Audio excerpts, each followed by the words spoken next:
Naku po mga kaibigan, mayroong isang epal na dating judge, no? Si retired Judge Menrado Paredes, ayan.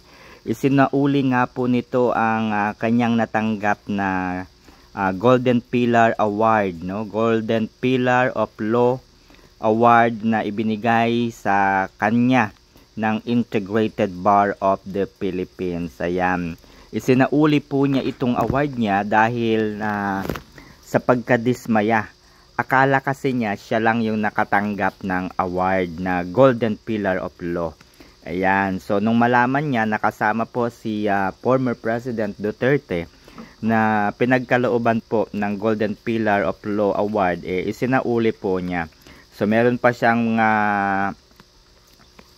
ginawang sulat, no, na ipinadala sa IBP National President Attorney Alan Panulong. Ayan. So sabi niya sa kanyang sulat, bagamat nire-recognize niya at iginagalang, no, yung kanyang award na natanggap mula sa Integrated Bar of the Philippines, ay nagdesisyon siyang isauli itong plaque na ito, no, dahil hindi siya naniniwala, no, na si Duterte daw ay talagang ginawa ang nararapat. Kumbaga, Duterte did not upheld the ideals of justice. Yan po yung kanyang sabi.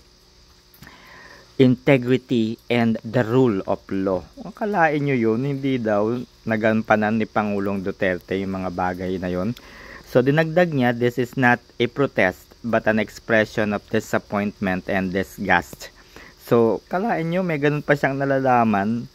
Hindi raw yung pagpoprotesta, kundi yun daw ay expression of disappointment. Ayan, dahil sa akala niya siya nga lang yung nakakatanggap noon.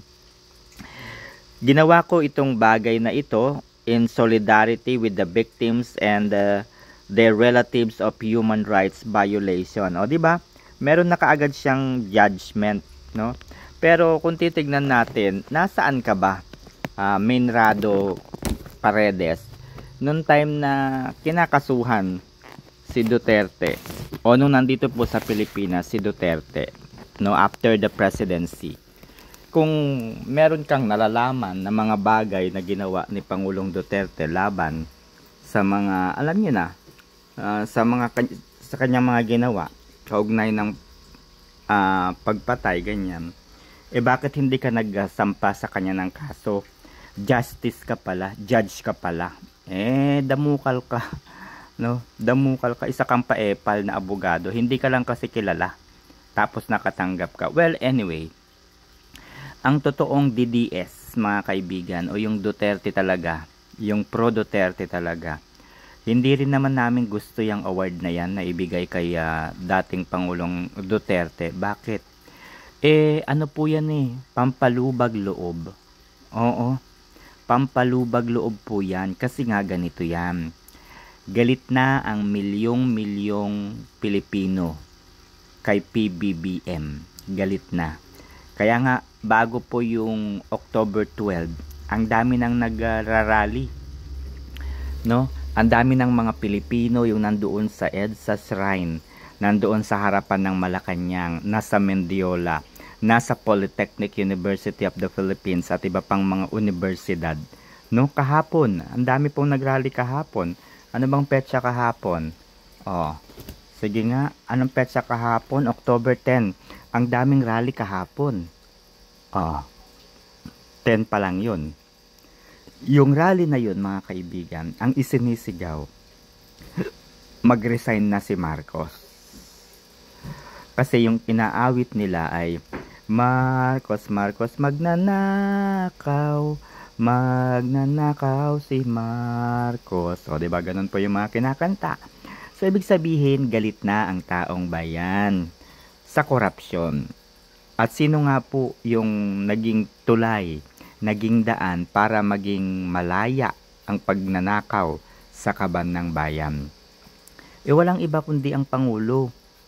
Kung hindi ba naman niya pinirmahan yung 2025 national budget, hindi magiging legal ang nakawan.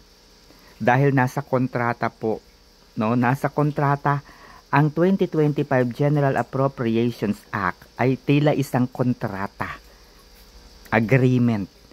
Kung ano yung nakasulat doon sa kontrata na yun, sa General Appropriations Act na yan, ibig sabihin, yan ay ginagarantiya. Yan ay, kumbaga, aprobado ng Pangulo. So, for example, naglagay ng 421 billion pesos insertion sa flood control o sa DPWH. Itong mga official po ng DPWH, kasama itong mga kongresistang ito, mga senador na ito, ganyan. So, naglagay sila ng 421 billion worth of insertion, no? Tapos, yung 421 na yan, umakyat sa Pangulo. Pinirmahan niya yung GAA. Kaya nga naging legal.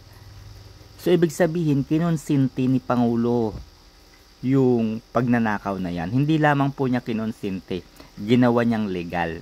Isinulat sa isang kontrata na pinirmahan ng Pangulo. So, ibig sabihin, kung ako yung congressman, o ito, nilagay ko 421 billion, no? Pinirmahan mo yan, kukunin ko na, i-withdraw ko na, ilalagay ko sa isang ghost project. Pinirmahan din po niya. Bakit ghost project? Kasi di ba ka meron tinatawag na unprogrammed funds. So, inilagay nila sa unprogrammed, no? So, ayun yung nangyari, nasa unprogrammed. So, pwedeng kunin yung pera at gagamitin sa hindi alam na paraan at dahilan o purpose. So, legal yung pagnanakaw na yan. Dahil kay Pangulong Marcos Jr. Okay? So, he allowed these things to happen. That's the truth. That's the fact. No? So, legal po ang ginawang pagnanakaw. So, eto na. Dahil ginawang legal itong pagnanakaw na ito, galit na ang milyong-milyong tao. Ngayon, siyempre, gumagawa ng paraan itong si Marcos para linisin yung kanyang kalat na ginawa. Pinababa si House Speaker Martin Romualdez. Ang pumalit, kaalyado rin, isa ring magnanakaw. Pinakilos itong galamay ni Marcos sa COMELEC. Dinisqualify yung mga DDS politicians. Sino pa?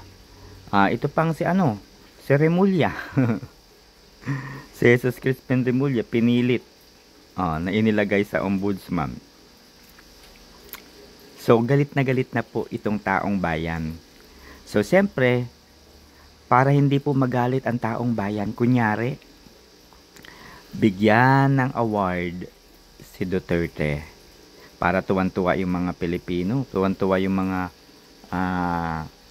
anti-Duterte, yung mga tanga-tanga. Kasi, binigyan ng award si Duterte pero hindi naman makatao, hindi naman nararapat. Alam nyo yun? Yung parang sila din yung nagbigay ng award, sila din naman yung sisira doon sa award na yun. 'Di ba?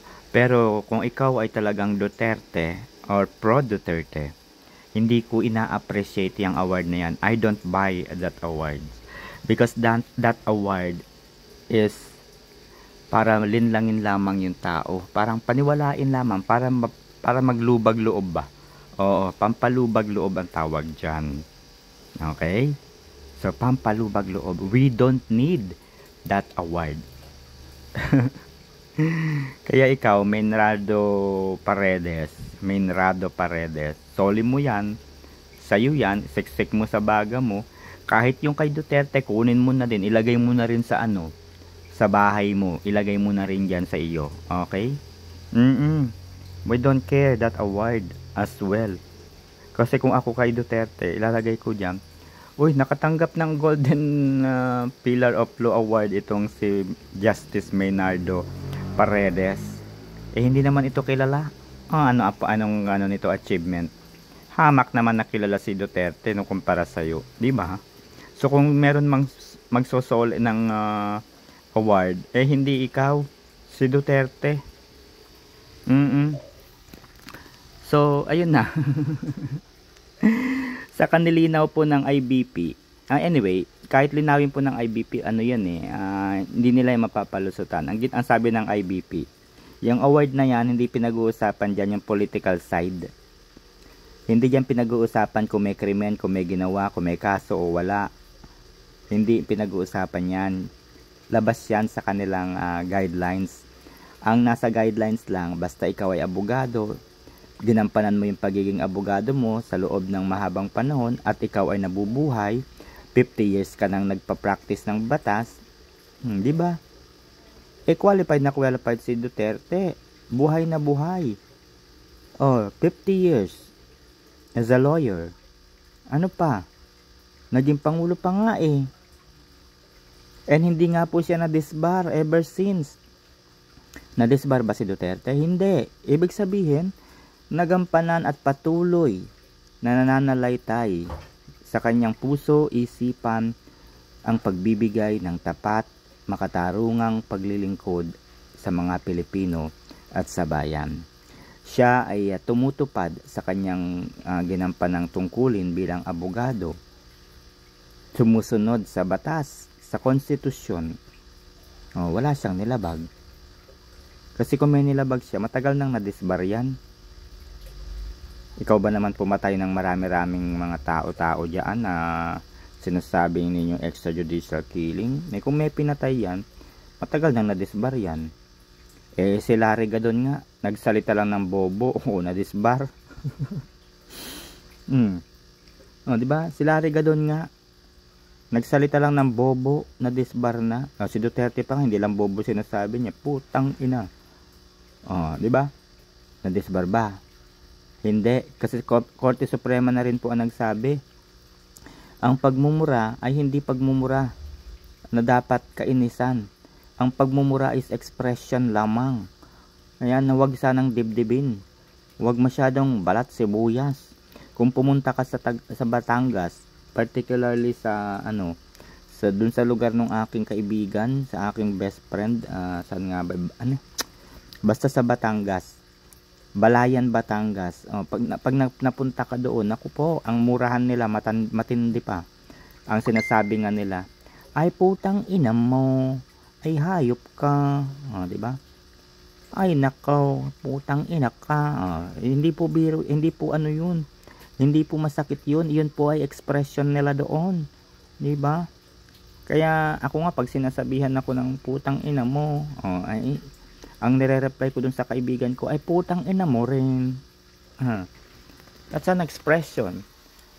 Si Larry Gadon, kung hindi naman bobo yun, hindi talaga madidisbar yun. Nadisbar si bobo. So, ikaw, Justice Menardo Guevara, dapat ang award sa'yo, madisbar. Sa bagay, matanda ka na, di mo na mapapakinabangan yan. Ano na yung utak mo? Kalawang na. Kalawang na. So, yun lang guys. At kung nagustuhan ninyo itong video na ito, ayan. So, kausapin natin si BP Sara o kaya kahit sino sa kanyang mga anak. Isoli yung award. Kung yan yung pinagpuputok ng butchit ni Menardo Paredes, isoli yung award. Hindi yan nakakatulong, hindi yan makakapagpalaya kay Duterte. Sus ko, Ginoo ka lagi, oy.